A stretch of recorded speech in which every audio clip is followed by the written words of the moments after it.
Welcome back to the channel. It is DJ Pharaoh here with your official WWE Crown Jewel 2021 review, guys. Welcome back to the channel. Hope you're all having a great day. All in all, I have to say Crown Jewel 21 was probably my favorite Crown Jewel event, probably my favorite Saudi Arabia event that WWE has held thus far. Or a couple matches on the card that I was excited coming into, especially the main event for the Universal Championship, which we will get to. A couple other championship matches on the show. We'll go ahead and start it off with the opening match on the show, which was my favorite match.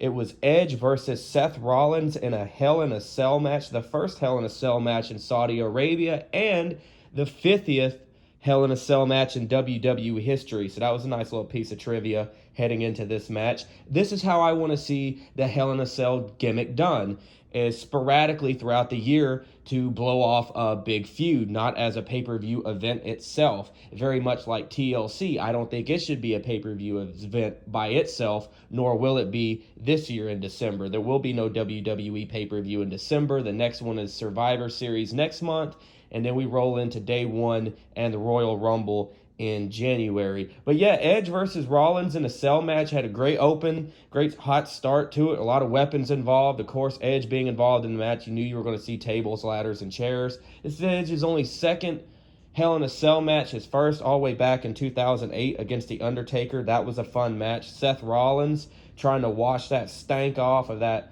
Hell in a Cell match against The Fiend a few years back and that terrible finish. All in all, though, I think this was a fun cell match and a fun way to start off the show. Edge gets the win over Seth Rollins. Edge's second victory over Rollins this year. But both guys, they're going to be over on Raw now. Is this feud over? Time will tell. We'll have to see this Monday night if it pursues any further. But Edge getting the win over Seth Rollins in what I thought was a pretty fun, pretty entertaining cell match. The next match on the card was Ali versus the hometown hero Mansour, the Saudi Arabia-born superstar, the first Saudi superstar in WWE history. These two were teaming up for a while on Raw. Ali has been doing his damnedest, I think, to try to wash away retribution and kind of get that stank off of him as well. Ali, Mansour, fast-paced match. You knew Mansour was going to go over in this one, which he did. After the match, though, there was a masked man. I didn't know who this was. Apparently, his name is Tourette Handi, and I apologize if I'm butchering that, but he is a silver medalist, and I believe Taekwondo is what they said. He won a silver medal at this year's past Olympic Games in Tokyo. But we move on from Ali and Mansour. We go right into the Raw Tag Team Championship match between RK Bro, Randy Orton, and Matt Riddle against the former champions of the Phenomenal AJ Styles and Omos. Funny start to the match. It was even before the match. It was the entrances for RK Bro. Riddle just scoots off to the back, leaves Randy Orton high and dry, and Orton's wondering where he's at. And then eventually Riddle comes out on a camel. Can't remember the last time I've seen someone make an entrance to the ring on a camel, but it's pretty funny. Of course, as predicted, though, Randy Orton and Riddle retain the Raw Tag Team titles. I think it's just a little too early for them to lose the belts. I feel like when they do eventually lose the titles, they'll break up and probably feud. Just not right now. Give it a little bit more time. But RK Bro successfully retained the Raw Tag Team titles. After this, we have a Becky Lynch promo backstage where she's discussing the upcoming SmackDown Women's title match later in the night between herself, Bianca Belair, and Sasha Banks. Becky Lynch was drafted to Raw, part of the WWE draft, but she is the reigning SmackDown Women's Champion. We move on to our next match, the Queen's Crown Final, or the Queen of the Ring, as I've been calling it. Doudrop versus Selena Vega. Doudrop from Raw, Vega from SmackDown. Doudrop beat Shayna Baszler earlier this week on Raw to advance. I honestly had Shayna Baszler pegged for the finals, but that's just not the way it worked out. Doudrop Vega, about 5-6 minutes. It's been a really short tournament, these matches, and it just hasn't felt special to me. I really, I would love to see it mean more. I would love to see a little bit more time, effort, and energy put into it. And I don't blame the talent. I don't blame the women involved in the Queen's Crown tournament. It's just been very disappointing. And that's sad to say, but that's the truth. It has been a very disappointing and very underwhelming tournament. It has not felt important. And that's just an execution and the delivery that WWE has presented the Queen's Crown to us. But Zelina Vega did capture the crown. She pinned Doudrop. And look, I think this Queen gimmick, because it usually goes to a heel wrestler, King of the Ring, and I'm sure the Queen's Crown. It works well for Zelina Vega. I don't know if she's going to get a push out of this. She hasn't won a lot of matches since returning to WWE. Is this the start of something? I don't know, to be honest. I don't know. It could be. I'd give her the ball and let her run with it. But only time will tell when it comes to what Zelina Vega will do as your Queen of the Ring. We next move on to a grudge match. A rematch from SummerSlam. Goldberg versus Bobby Lashley. No holds barred. Basically, the backstory to this match is Goldberg is still kind of upset about what happened at SummerSlam in the WWE title match where his son came out, got on Lashley's back. Lashley put Gage in the Hurt Lock. Goldberg's been saying on television for weeks now that he is going to kill Bobby Lashley. Not real crazy when wrestlers use the word kill on TV and say, I'm going to kill you. Just, never really, not my cup of tea, but okay. This is just a hoss fight. Lashley, he really started off on the attack early, pulled a chain out of his tights prior to the bell even sounding, started teeing off on Goldberg. I saw Goldberg bleeding a little bit, and I got some flashbacks to that match that Goldberg had with Undertaker in Saudi Arabia. Granted, Goldberg was bleeding a lot more, and he concussed himself. I was just worried because you knew we were going to see a jackhammer. I just didn't want to see Bobby Lashley dropped on his head, and luckily it didn't happen. I think Goldberg was fine in this match. No rules. They were able to battle around the ring. Goldberg hit a spear on Lashley through the barricade, took him up the ramp. They were fighting. Eventually, Cedric Alexander and Shelton Benjamin, fellow members of the Hurt Business, would come out with kendo sticks and try to attack Goldberg, but it wouldn't work, obviously. Finish of the match came down to it when Goldberg speared Lashley off the stage through 3 tables, and Goldberg would walk away victorious. We next move on to the King of the Ring finals. Finn Balor taking on Xavier Woods, who for years now has been talking about how much he, Woodsbing, wants to be King of the Ring. Well, he got his wish at Crown Jewel because Xavier Woods, the other member of the New Day, is now King of the Ring. And I don't say the other member of New Day in a disparaging way, but you look at the New Day as a trio. Kofi Kingston has been a successful singles wrestler. He is a former WWE champion, multi-time IC and United States champion. Big E, current reigning WWE champion, former IC champion, former NXT champion. Xavier Woods, to his credit in WWE right now, really doesn't have any major singles accolades until now. So it's really cool to see him get this King of the Ring.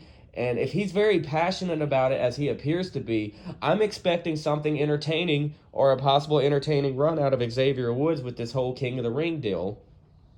We move on next to the WWE Championship match for Monday Night Raw. Big E defends against Drew McIntyre, who was recently drafted to SmackDown. Honestly, not a lot to say about this match, so I'll keep it kind of short and sweet. Just a big hoss fight between two guys that I am personally a fan of, in Big E and Drew McIntyre.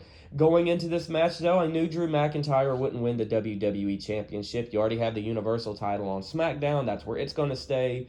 The WWE title is going to stay on Raw, and that's a fact because Big E did retain off a big ending for the 1, 2, 3, a little show of respect between the two after the match. You always like to see that. Next championship match is the SmackDown Women's Championship triple threat match. Becky Lynch, the man, defends against the former champion of Bianca Belair and another former champion in Sasha Banks, who has just made her return to SmackDown in the last few weeks. Heading into this match, my pick was Sasha Banks. I was going with the blueprint to bring the SmackDown Women's title back to the blue brand, but I was wrong, ladies and gentlemen. After what was a fun triple threat match, Becky Lynch, the man, came around and retained her SmackDown Women's title.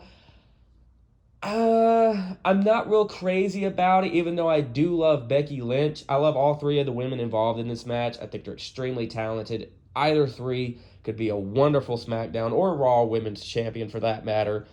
I just thought it was going to go to Sasha Banks because Sasha of the three is the only one that's staying on SmackDown. Like I said, Bianca, Banks, they're both going to Raw. And Charlotte has the Raw Women's Championship, but she was drafted to SmackDown. I don't get any of this. I'm assuming we're going to get what we got last year when the Street Profits handed their tag titles over to the New Day and vice versa, which was just very lazy. It's very lazy. You don't want to see a championship change like that. It's just very lazy. Just my opinion. I hope that's not what we're getting, but I highly doubt seeing a championship unification match between the Raw and SmackDown women's titles, respectively. So that's probably what we're going to get. We're probably just going to get Becky and Charlotte trade the belts. I don't want to see it, but who knows. And, ladies and gentlemen, last but not least for your Crown Jewel 2021 review, the Universal Championship match, probably the most anticipated match heading into this pay-per-view. Roman Reigns, the champion, defends against the Beast Brock Lesnar in his first match in almost 2 years. I believe Michael Cole said on commentary 19 months. 19 months since we've seen Brock Lesnar wrestle. His last match was against Drew McIntyre at last year's WrestleMania, the empty WrestleMania that came to you from the Performance Center. Still very weird to go back and watch clips of. Roman Reigns retained, and it came down to the finish of the match after he and Brock just beat the hell out of each other. We see Superman punches, we see German suplexes, F5, spears, a typical Roman Reigns-Brock Lesnar match, except now, as opposed to their previous encounters, the roles are reversed. Roman's the heel, Brock's the babyface. First time Brock's been a babyface, God, I guess since his first run in WWE. Because I know he turned babyface after Survivor Series 02 and Paul Heyman turned on him to help Big Show win the WWE title. Just a little piece of history for you. But yeah, Roman Reigns retains. The finish of the match, Paul Heyman has the Universal Championship belt in his hands. He's staring at both Brock and Roman and just throws the belt in the ring right smack dab in the center of him. Great aim by Paul Heyman, by the way. He screams, "You know what to do," but we don't know who Paul was referring to. Was he talking to Brock? Was he talking to Roman? Only time will tell. I'm recording this on a Friday morning, so maybe tonight on SmackDown, Brock Lesnar might show up. The way this is going is not done between Brock and Roman. Maybe we see this later on down the road at the Royal Rumble in a singles match. Or if Brock comes back and wins the Royal Rumble, we revisit this next year at WrestleMania, which is probably a destination that we're going, seeing as The Rock's filming schedule may keep him from coming back to wrestle Roman Reigns next year, but there's always still WrestleMania in LA for that Rock-Roman match. Anyways, ladies and gents, this is your Crown Jewel 2021 review. I am DJ Pharaoh. I really appreciate everyone tuning into this today. Please do not be shy. Respectfully, sound off down in the comments below. Let's chat. What did you think about Crown Jewel? All in all, I thought it was a good show. I mean, outside of Becky Lynch retaining, which I wasn't real crazy about, just from, how it said that I don't want to see her and Charlotte just switch the belts back and forth between one another. Other than that, though, I thought this was a fun show. Don't really have any issues with it. Think it's the best Crown Jewel that WWE has put on thus far. And as far as WWE pay-per-views go, we now make our way to Survivor Series. However, next Tuesday is NXT Halloween Havoc, and I will be doing a review of that show right here on the channel. So if you want to catch that too, make sure you're subscribed and make sure you got that bell icon on, guys. Thanks so much for tuning in. Y'all have a good one.